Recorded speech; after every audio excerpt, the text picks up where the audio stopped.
एक पुस्तक लिखी और उसके बाद उसके 11 साल बाद 1952 में 12 साल बाद आदिकाल का इतिहास उन्होंने डॉक्टर हजारी प्रसाद द्विवेदी जी ने हमारे समक्ष रखा, जब कि उनका पीरियड खत्म हो गया था। रामचंद्र शुक्ल जी का हिंदी साहित्य के इतिहास पर समग्र रूप से मानकीकरण के रूप से और आज भी उनके ही द्वारा दिए गए चीज़ों को बहुतायत में बहुधा हम लोग अध्ययन करते हैं और समझते हैं, जानते हैं, शोध भी होता है, तमाम ऐसी चीज़ें थी।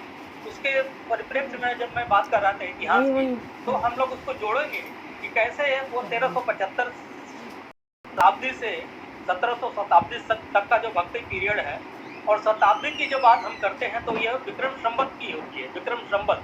और मैंने शुरू में ही बताया था कि ईस्वी सन और विक्रम संवत, इसको आप लोग एक, मैं इस पर कन्फ्यूज ना हो, 57 वर्ष का अंतर है। जब प्रथम ईस्वी शुरू हुई तो उस समय विक्रम संवत 57 चल रहा था, मतलब प्रथम जब विक्रम संवत था उस समय ईस्वी पूर्व 57 वर्ष था हुआ, तो इसलिए सम्राट विक्रमादित्य द्वारा यह लाया गया था विक्रम संवत। और उसी पर हम शताब्दी की बात जब करते हैं कि कभी भी शताब्दी 1375 से प्रारंभ था, तो इसलिए हम 14वीं शताब्दी कहते हैं, 14वीं शताब्दी और फिर 17वीं शताब्दी तक ये कालखंड है। इसी पे हम लोग केंद्रित होकर के बात करेंगे इस पे। तो इसी में हम ये देखेंगे कि इतिहास हम कहाँ पे थे।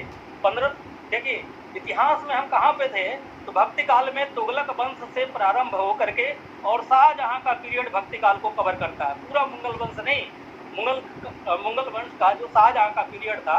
और जो मुगल साम्राज्य की स्थापना बाबर ने जब इसकी नींव डाली, तो वो प्रथम पानीपत का युद्ध 21 अप्रैल 1526 में लड़ा गया था पानीपत के मैदान में। प्रथम पानीपत का युद्ध इब्राहिम लोदी और बाबर के बीच में।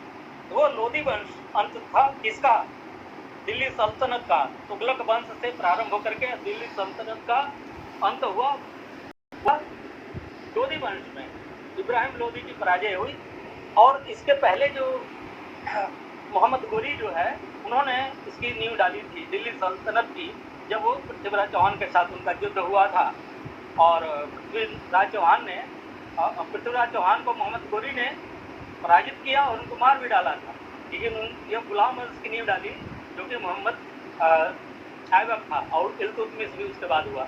वो इल्तुतमिश ने ही उनके जो मित्र थे जयचंद को मारा था, उनकी हत्या की थी, यह इतिहास में यह दर्ज है। तो इस तरह से उस समय इतिहास का यह पीरियड था कि मूर्ति तोड़े जा रहे थे, इस्लाम धर्म अपने चरम पे था, स्थापित तो हो ही चुका था। दिल्ली सल्तनत के पीरियड में जब वो जो गुलाम वंश की नींव जो है चंद्रगुप्त पृथ्वीराज चौहान को पराजित करके मोहम्मद गोरी ने डाली। और उसके बाद 1526 में लोदी वंश मतलब दिल्ली सल्तनत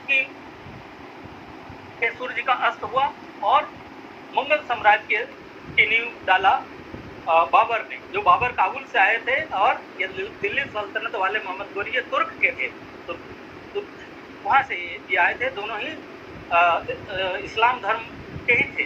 तो अब इस पर हम आते हैं, ये इतिहास हमारा उस समय ये ऐसी स्थिति में था, तो आप समझ सकते हैं।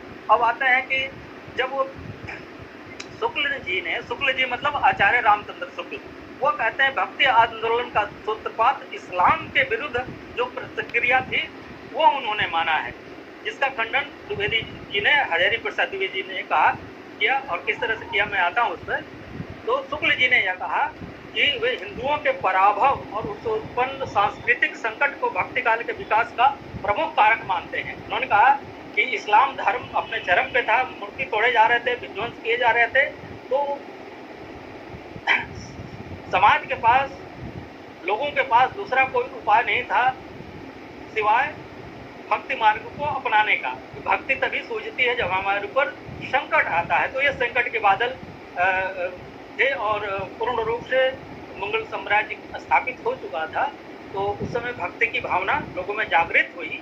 हालांकि भक्ति की भावना कोई नई बात नहीं थी, ये तो वेदों से ही था, लेकिन उस समय वह प्रबल रूप से और एक नए रूप से वह जागृत हुई।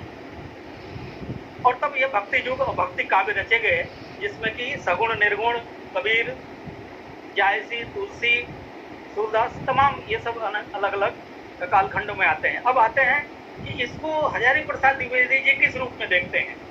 हजारी प्रसाद द्विवेदी जी ने 1940 में एक पुस्तक लिखा था, हिंदी साहित्य की भूमिका, और शुक्ल जी ने 1929 में प्रथम हिंदी साहित्य का इतिहास लिखा, और उसमें संशोधन करते गए, नई चीजों को जोड़ते गए शुक्ल साहब ने। तो उन्होंने क्या लिखा है, उनके शब्दों में बता रहा हूँ, जो पुस्तक में लिखी है हिंदी साहित्य की भूमिका में द्विवेदी जी ने, उन्होंने कहा कि जोर देकर कहना चाहता हूँ कि अगर इस्लाम नहीं आया होता तो भी इस साहित्य का 12 आना वैसा ही होता जैसा आज है। उन्होंने ये कहा है कि जोर देकर कहता हूँ कि विचारणीय विषय यह है कि भक्ति आंदोलन का सूत्रपात हुआ और उसकी पृष्ठभूमि में एक नहीं अनेक कारण रहे, जिसमें वीर गाथा काल की अतिरंजित काव्यधारा, मैंने अतिशयोक्ति, उन्होंने चारण कवि थे, उन्होंने अपने राजाओं के जिसके अंदर वो शरणागत थे, शरण लिए थे, उनको बढ़कर उन्होंने काव्यधारा जो हम लोग वीर गाथा काल आदि काल में पढ़ चुके हैं, राष्ट्रों वगैरह, और इस्लाम की आक्रामकता, यह भी कारण रही भक्ति काल के भक्ति साहित्य के उद्भव के।